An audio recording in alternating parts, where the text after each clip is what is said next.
മണ്ണൊരുക്കി വിത്തിട്ടോ തൈനട്ടോ പുതുമുള വന്ന് കേടുകൂടാതെ വളർന്നു പാകമാകുന്നത് കാത്തിരിക്കെ താൻ നട്ട ചെടിക്ക് എന്തെങ്കിലും കീടബാധയോ ചീയൽ രോഗമോ ഒക്കെ പിടിപെടുമ്പോഴുള്ള കൃഷിക്കാരന്റെ വിഷമം ഊഹിക്കാമോ? ലാഭം മാത്രം കണ്ട് രാസവളങ്ങൾ പ്രയോഗിക്കുന്നതിൻ്റെ ഭവിഷ്യത്തറിയുന്നവർക്ക് അത് സാധ്യവുമല്ല.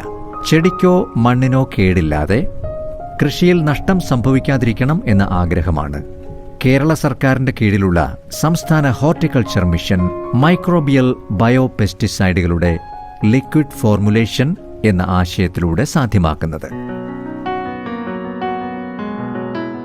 ടാൽക് അഥവാ ഖരരൂപത്തിൽ ബയോ കൺട്രോൾ ഏജന്റുകളുടെ ഉപയോഗം സാധാരണമാണ്. ചെറിയ ആയുസ്സും കൂടുതൽ മലിനീകരണവുമുള്ള ഖര ഫോർമുലേഷനുകളെ അപേക്ഷിച്ച് 1 വർഷത്തിലധികം ഉപയോഗയോഗ്യമായിരിക്കുന്നതും കൈകാര്യം ചെയ്യാൻ എളുപ്പമുള്ളതും മലിനീകരണം കുറവുള്ളതുമാണ് ദ്രാവക രൂപത്തിലുള്ള ബയോ ഫോർമുലേഷനുകൾ. കൂടാതെ ഖര ഫോർമുലേഷനുകളെപ്പോലെ സ്പ്രേ ചെയ്യുമ്പോൾ നോസിലുകളുടെ സുഷിരങ്ങൾ അടഞ്ഞ് ബുദ്ധിമുട്ടുണ്ടാകുന്നുമില്ല. അതുകൊണ്ടാണ് കേരള കാർഷിക സർവകലാശാലയുടെ കീഴിലുള്ള കോളേജ് ഓഫ് അഗ്രികൾച്ചർ വെള്ളാനിക്കരയിലെ പ്ലാന്റ് പത്തോളജി വിഭാഗം ലിക്വിഡ് ഫോർമുലേഷന്റെ സാങ്കേതിക വിദ്യ കണ്ടെത്തിയത്. ഗുണമേന്മയുള്ള ലിക്വിഡ് ബയോ കൺട്രോൾ ഏജന്റുകളുടെ വൻതോതിലുള്ള ഉൽപ്പാദനം ലക്ഷ്യം വെച്ച് സംസ്ഥാന ഹോർട്ടിക്കൾച്ചർ മിഷന്റെ 90 ലക്ഷം രൂപയുടെ ധനസഹായത്തോടെ പ്ലാന്റ് പത്തോളജി വകുപ്പിൽ ആരംഭിച്ച ബയോ കൺട്രോൾ ലബോറട്ടറി കേരളത്തിന്റെ കാർഷിക മേഖലയിലെ ഒരു പ്രധാന ചുവടുവയ്പ്പാണ്. നിരന്തരമായ പരീക്ഷണങ്ങളുടെ ഫലമായി കേരളത്തിലെ വനമണ്ണിൽ നിന്ന് വേർതിരിച്ചെടുത്ത ട്രൈക്കോഡെർമ എന്ന മിത്രകുമിൾ വിവിധയിനം വിളകളിലെ രോഗങ്ങൾ നിയന്ത്രിക്കുന്നതിനും രോഗപ്രതിരോധശേഷി വർദ്ധിപ്പിക്കുന്നതിനും ചെടികളുടെ വളർച്ച കൂട്ടുന്നതിനും സഹായിക്കുന്ന സ്യൂഡോമോണാസ് ഫ്ലോറസൻസ് എന്ന മിത്ര ബാക്ടീരിയ തുടങ്ങിയവയുടെ വാണിജ്യാടിസ്ഥാനത്തിലുള്ള നിർമ്മാണവും വിതരണവുമാണ് സംസ്ഥാന ഹോർട്ടിക്കൾച്ചർ മിഷൻ ഈ ബയോ കൺട്രോൾ ലാബിലൂടെ സാധ്യമാക്കുന്നത്. കീടങ്ങളെയും നീമാവിരകളെയും ചെറുക്കാൻ സഹായിക്കുന്ന ബ്യൂവേറിയ, ലൈക്കാനിസീലിയം, മെറ്റാറിസം തുടങ്ങിയ എൻഡോമോപത്തോജനുകളുടെ ഉൽപ്പാദനം കൂടി സാധ്യമാകുന്നതോടെ എല്ലാ തരത്തിലുള്ള ബയോ ഏജന്റുകളും ലഭ്യമാകുന്ന ഒരു ഔട്ട്ലെറ്റായി മാറാൻ ലബോറട്ടറിക്ക് സാധിക്കും. Liquid pseudo 400 litre, liquid tricho 100 litre, tricho സമ്പുഷ്ടമായ വേപ്പിൻ പിണ്ണാക്ക്, ചാണകപ്പൊടി മിശ്രിതം 200 കിലോഗ്രാം, ട്രൈക്കോ ചേർത്ത മണ്ണിര കമ്പോസ്റ്റ് 200 കിലോഗ്രാം, ട്രൈക്കോഡെർമ കേക്ക് 2000 എണ്ണം, talc pseudo 2 ton, talc tricho 1 ton, mycorrhiza 500 kilo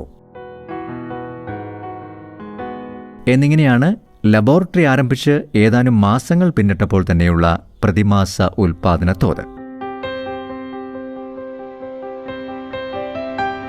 ഖര ദ്രാവക ഫോർമുലേഷനുകളിൽ നിന്ന് ലഭിക്കുന്ന അതേ അളവിൽ ബയോ ഏജന്റുകൾ ഉണ്ടാക്കാനാവുന്ന ക്യാപ്സ്യൂൾ ഫോർമുലേഷനുകളും ലബോറട്ടറി വികസിപ്പിച്ചിരിക്കുന്നു. ട്രൈക്കോഡെർമയും സ്യൂഡോമോണാസും അടങ്ങുന്ന 1 ഗ്രാം ക്യാപ്സ്യൂൾ 100 ലിറ്റർ വെള്ളത്തിൽ കലർത്തി സ്പ്രേ ചെയ്യാനാകും. ആവശ്യകത അനുസരിച്ചാണ് ഇവയുടെ എല്ലാ നിർമ്മാണം എന്നതുകൊണ്ട് തന്നെ ലിക്വിഡ് ബയോ കൺട്രോൾ ഏജന്റുകളുടെ ഗുണങ്ങളെക്കുറിച്ചുള്ള വിവരം കൂടുതൽ കൃഷിക്കാരിലേക്ക് എത്തി ഉപഭോഗം കൂടുന്നതിനനുസരിച്ച് ഉൽപ്പാദനം വർദ്ധിപ്പിക്കാൻ ലബോറട്ടറി സജ്ജമാണ്. ഉപഭോഗം വർദ്ധിക്കുന്ന പക്ഷം കൂടുതൽ വിപണന കേന്ദ്രങ്ങൾ കണ്ടെത്താനും ഉൽപ്പാദനം വർദ്ധിപ്പിക്കാനും സാധിക്കും. കുരുമുളകിന്റെ ദ്രുതവാട്ടം, ഇഞ്ചി, മഞ്ഞൾ എന്നിവയുടെ വേരുചീയൽ, ഇലവാട്ടം, ഏലത്തിന്റെ വേരിനും കായ്ക്കുമുണ്ടാകുന്ന ചീയൽ, നെല്ലിന്റെ പോളചീയൽ, വാഴയുടെ വാട്ടം തുടങ്ങിയ പ്രധാന പ്രശ്നങ്ങളെ മനസ്സിലാക്കി വിളയ്ക്കും മണ്ണിനും പ്രകൃതിക്കും ദോഷമില്ലാതെ വിള വർദ്ധിപ്പിക്കാൻ വേണ്ട ജൈവ നിയന്ത്രണ ഉപാധികൾ അവർക്ക് ലഭ്യമാക്കാനും സംസ്ഥാന ഹോർട്ടിക്കൾച്ചർ മിഷൻ ആരംഭിച്ച ഈ പദ്ധതി എല്ലാ കർഷകർക്കും കാർഷിക വിളകളുടെ ഗുണഭോക്താക്കൾക്കും വലിയ ആശ്വാസമായിരിക്കും എന്നതിൽ സംശയമില്ല.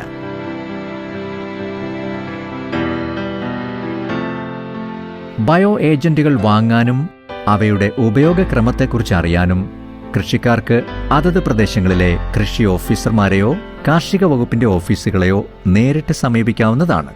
സംസ്ഥാന ഹോർട്ടിക്കൾച്ചർ മിഷൻ മുഖേന എല്ലാ വർഷവും ബയോ കൺട്രോൾ ലാബുകൾ നിർമ്മിക്കുന്നതിനായി സാമ്പത്തിക ആനുകൂല്യം വകയിരുത്തി വരുന്നു. കാർഷിക വൃത്തിയോടും പ്രകൃതിയോടുമുള്ള കൃഷിവകുപ്പിന്റെ കരുതൽ ആരോഗ്യമുള്ള നാളെ വാഗ്ദാനം ചെയ്യുന്നു.